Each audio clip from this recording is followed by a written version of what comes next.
Tidak ada gunanya hidup gaya kaya raya, tapi sebenarnya kita susah dan menderita. Lebih baik hidup bersahaja, tapi hidup tenang. Orang kalau tak ada utang, detak jantungnya normal. Tapi kalau banyak utang,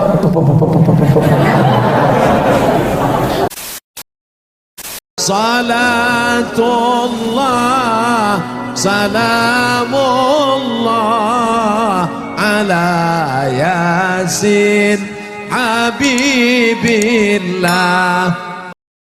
Idza jaa ajalum, kalau ajal sudah sampai, la yastakhiruna sa'atan, tak dapat ditunda walau sesaat, wala yastaqdimun, tak pula dapat dipercepat walaupun sesaat. Sampai masanya mati. Bisa umur itu ditambah? Mana bisa? Emang pulsa pakai tambah? Emang galon isi ulang? Sampai masanya mati. Yang muda jangan bangga. Kalian pikir kalian hidup karena muda? Berapa banyak anak muda mati? Ngebut mati. Ada tak ngebut? Duduk-duduk minum kopi mati. Kopi Mirna diminum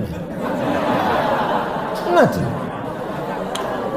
Yang tua jangan putus asa. Yang sakit jangan hilang harapan. Berapa banyak orang sakit sudah diponis dokter, Bapak pulang ke rumah, makan enak, tidur enak, kumpul sama keluarga. Kalau ada dokter nanti ngomong begitu, pulang ke rumah, makan enak, tidur enak, itu artinya malaikat maut udah dekat, Pak. Ustaz, saya sudah diponis dokter, Pak Ustaz. Apa katanya, Pak? Kata dia, saya udah tak ada obat lagi. Berapa lama? Katanya saya hidup tinggal 2 bulan lagi. Udah berapa lama, Bapak? Udah 2 tahun, tak mati-mati.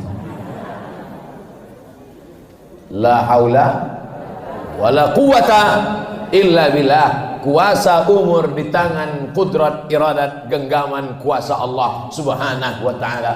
Abdul Somad masih hidup sampai ujung tahun 1440 ini. Nanti tanggal 1 September masuk Abdul Somad tahun baru 1441 Hijrah. Kawan-kawan Abdul Somad ada yang sudah mati meninggal dunia. Kawan-kawan Abdul Somad ada yang sudah kena stres, stroke. Kenapa Abdul Somad masih hidup? Kenapa masih bisa ceramah? Tujuannya cuma satu, ayyukum ahsanu amala, supaya beramal soleh. Ini banyak orang salah jawab. Ibu sehat-sehat aja sekarang, tampak lebih muda. Apa sih rahasianya? Saya rajin jaga 4 sehat 5 sempurna. Kenapa sehat sampai sekarang? Diet. Berapa banyak orang sehat mati tiba-tiba? Berapa banyak orang muda mati mendadak? Jawaban yang benar adalah, aku masih hidup karena Allah ingin aku beramal soleh. Ya Allah, kau panjangkan umurku, kau sehatkan badanku, kau beri aku istiqomah, aku akan beramal soleh. Jangan puas berhenti sudah punya masjid besar, tapi besok akan tetap beramal. Keluar dari masjid, baca doa keluar masjid. Allahumma inni as'aluka min fadlik. Ya Allah, keluar aku dari masjid ini, bukakan aku pintu rezeki-rezekimu. Yang berdagang terus jualan. Kau jualan di mana? Di ruko. Lanjutkan. Kau ada ruko? Tak ada, Pak Ustaz. Jual apa kau? Online. Mantap, transfer duitnya, keluarkan zakatnya. Zakatnya berapa? 2,5%. Ustaz ngomongnya salah tuh, bukan setengah, setengah. 2,5%. Kalau pendapatan setahun 1 juta, 1 tahun 100 juta, 2,5% dari 100 juta. Berapa itu? Emang kalau cerita duit ini banyak yang lupa.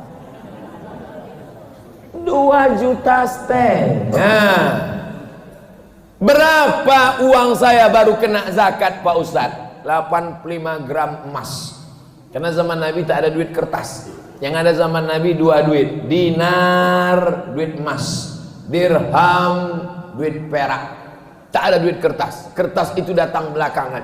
Zaman Nabi duit emas dinar 1 keping 4,25 gram. Siapa yang punya 20 keping kena 2,5% rubu'ul usyur. 4,25 gram kali 20 sama dengan 85 gram. 1 gram emas sekarang berapa? Yang paling tahu ibu-ibu, karena emasnya banyak. 1 gram emas 500.000 kali 85 gram sama dengan 42.500.000. Bagi 12 bulan, 42.500.000 bagi 12 sama dengan 3.600.000. Siapa yang punya pendapatan 3.600.000, maka keluarkanlah zakat 2,5%. Kalau bupati, wali kota, gubernurnya mau potong atas, mantap. Semua zakat PNS, pegawai BUMN, guru, potong atas 2,5%. Setuju? Yang bilang tak setuju berarti tak ada gajinya tuh. Pengalaman saya sosialisasi zakat, ketika saya bilang semua zakat potong atas supaya tak susah lagi orang minta zakat. Mohon maaf Pak Ustadz, kami fakir miskin. Hah? Kok bilang fakir miskin? Kok kan PNS ada gaji. Kami datang ke kantor tak ada gaji lagi Pak Ustadz. Kenapa? SK udah tergadai di bank. Semuanya kredit. Mobil kredit, motor kredit, rumah kredit. Satu-satunya yang lunas di rumah itu cuma satu Pak Ustadz. Apa? Bini. Nah, bini yang lunas. Lain kredit. Panci pun kredit. Rice cooker pun kredit. Tidak ada gunanya hidup gaya kaya raya, tapi sebenarnya kita susah dan menderita. Lebih baik hidup bersahaja, tapi hidup tenang. Orang kalau tak ada utang, detak jantungnya normal. Tapi kalau banyak utang, lewat orang di depan agak kuat gasnya sedikit, kumat. Kenapa? Disangkanya debit kolektor, mau nagih hutang. Oleh sebab itu maka hidup ini kita disuruh biasa-biasa saja. Jangan tampil. Sekarang orang semuanya mau tampil, mau gaya hebat, semuanya mau divideokan, semuanya mau ditunjukkan kepada orang. Dulu orang kalau makan aja sendiri. Allah ma barik lana fima razaqtana wa qina azabannar. Makan. Sekarang enggak, sebelum makan.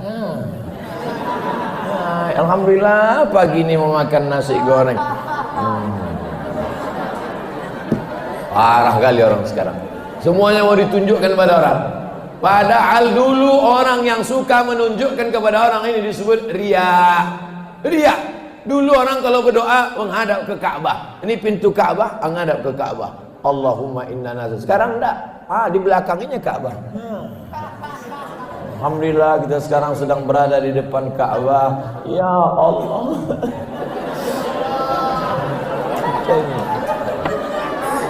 Udah kacau udah dunia ini sekarang.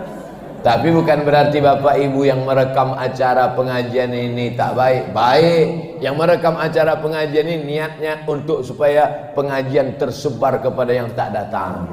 Mungkin ada yang sedang terbaring di rumah sakit, didengarnya ceramah ini, bertambah imannya.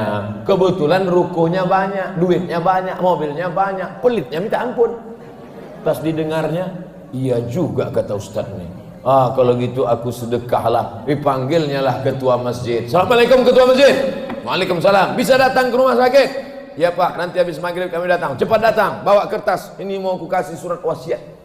Saya yang bertanda tangan juga ini mewasiatkan 3 ruko saya untuk masjid. Sewanya setahun 300 juta. Ambil untuk masjid. Alhamdulillah. Pengurus masjid jangan senang dulu, karena wasiat tidak dapat sebelum bapak tu mati.